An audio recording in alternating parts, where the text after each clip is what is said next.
피터 드러커는 가족 기업일수록 가족이 아니라 엄연한 하나의 기업으로서 경영돼야 한다. 그래서 가족 인건비는 가족이 얼마나 고생했는지를 말로 설명하는 문제가 아닙니다. 대표님, 지금 아내분께 드리는 그 돈 월급입니까? 아니면 생활비입니까? 당연히 일 시키고 주는 월급입니다. 이렇게 억울해 하실 수도 있습니다. 그런데 세무서 조사관 앞에서도 그 억울함이 통할까요? 가족에게 주는 인건비는 단순히 통장 이체 내역만 있다고 비용 처리가 되는 게 아닙니다. 세무서가 가족 월급을 볼 때 반드시 확인하는 치명적인 흔적 하나가 따로 있거든요. 오늘 이 영상을 통해 가족급여 챙겨주는 방법에 대해서 한번 이야기해 보겠습니다. 안녕하세요, 세무사 신동대입니다. 상담을 하다 보면 가장 먼저 여쭤보시는 게 바로 이겁니다. 아내에게 월급 줘도 됩니까? 결론부터 말씀드리면 됩니다. 실제로 회사 일을 했다면 가족에게 당연히 급여를 줄 수 있습니다. 세무서가 보는 건 아내냐 자녀냐 하는 관계가 아닙니다. 그 돈이 실제 근로의 대가였는지 아니면 가족에게 흘러간 생활비였는지를 보는 거거든요. 이때 대표들이 참 억울해 하시면서 이런 말씀을 많이 하십니다. 통장으로 보냈잖아요. 급여라고 찍혀있고 세금 신고도 다 꼬박꼬박 했습니다. 네, 맞습니다. 그 기록들 정말 중요하죠.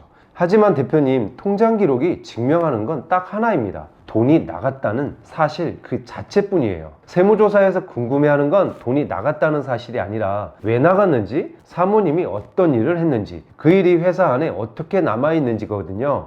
예를 하나 들어볼까요? 회사 통장에서 아내분 통장으로 매달 300만 원씩 나갔습니다. 통장에는 급여라고 찍혀있죠. 그런데 막상 회사 컴퓨터를 열어보니 아내분이 한 일이 아무것도 남아있질 않습니다. 메일도 없고 엑셀 파일도 없고 거래처랑 연락한 흔적도 없어요.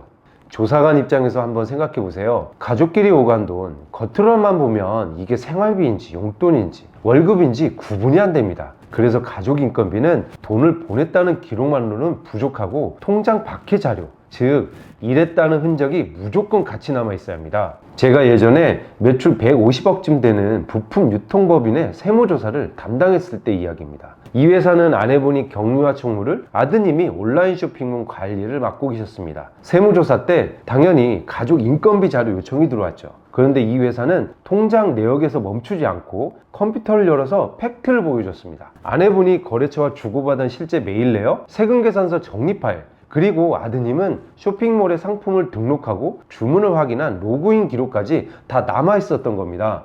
이렇게 되면 설명이 완벽하게 끝납니다. 돈이 나간 기록도 있고 그 돈을 받은 가족이 실제로 일했다는 흔적도 뚜렷하니까요. 조사관도 생활비가 아니라 근로의 대가라고 인정할 수밖에 없었던 겁니다. 그래서 가족 인건비는 가족이 얼마나 고생했는지를 말로 설명하는 문제가 아닙니다. 그 고생이 회사 안에서 어떤 업무에 흔적으로 남아있는지 보여주는 문제입니다. 근데 여기서 한 가지를 더 보셔야 하는데요. 일한 흔적도 있어도 급여가 너무 과하면 또 문제가 될 수 있습니다.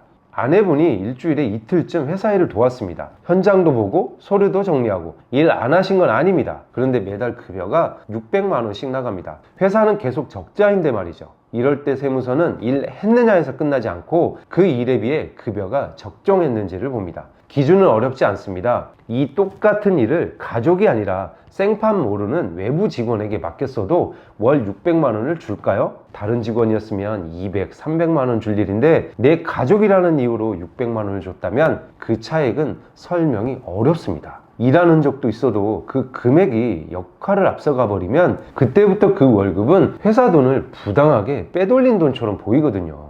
국세청이 법인차를 볼 때 벤츠냐 포르쉐만 보는 게 아니라 회사 일과 이어졌는지를 보듯이 가족 인건비도 실제로 일을 했는가, 그리고 그 일에 맞는 급여였는가, 이 두 가지가 가장 중요한 기준이 됩니다. 그럼 지금 당장 무엇을 점검해야 할까요? 딱 네 가지만 챙겨보십시오. 첫째, 역할입니다. 가족이 회사에서 맡은 일이 격리인지 쇼핑몰 관리인지 딱 하나만 한 줄로 정리가 되셔야 합니다. 역할이 흐리면 급여도 흐려집니다. 역할을 분명히 정하는 것은 단순히 세무조사 소명을 위한 것도 아닙니다. 가족에게 회사 안에서 책임의 무게를 지어주는 경영의 첫 단추입니다.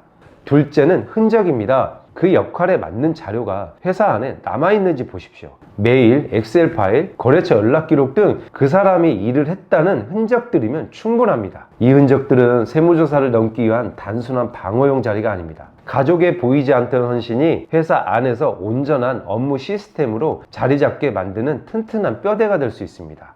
셋째는 급여 수준인데요. 같은 일을 외부 직원에게 맡겼을 때 월급과 견뎌보십시오. 무조건 낮게 주라는 게 아닙니다. 다만 역할은 작은데 가족 급여만 터무니없이 커져 있다면 설명이 아주 어렵습니다. 가족에게 주는 급여는 그동안의 고생에 대한 미안함이나 고마움의 표시만이 아닙니다. 맡은 직무에 맞는 객관적이고 합리적인 경영의 잣대로 접근하셔야 세무서 앞에서도 당당할 수 있습니다. 넷째, 기본 서류입니다. 근로계약서, 급여대장, 원천세 신고는 물론이고 건강보험과 국민연금 같은 기본 신고도 잘 되어 있는지 확인하셔야 합니다. 종이 한 장 같지만 이 서류야말로 내 가족을 우리 회사의 직원으로 보호해주는 최소한의 울타리입니다. 이 네 가지가 세무서 앞에서 가족 인건비를 지켜내는 최소한의 방패입니다. 그런데 대표님, 저는 장부를 볼 때 여기서 경영의 관점으로 한 걸음 더 들어갑니다.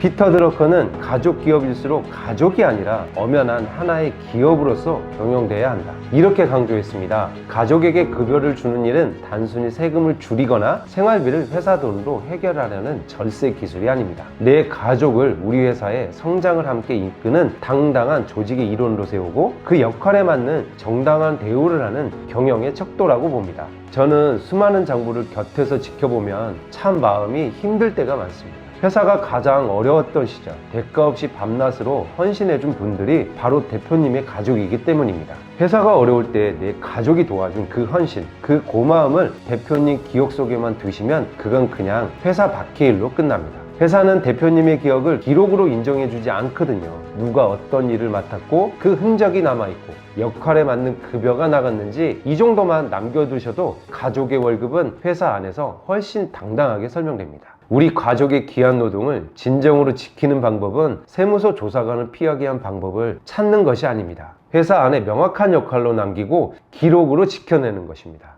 세금 계산보다 중요한 건 결국 우리 회사를 제대로 이해하는 일입니다.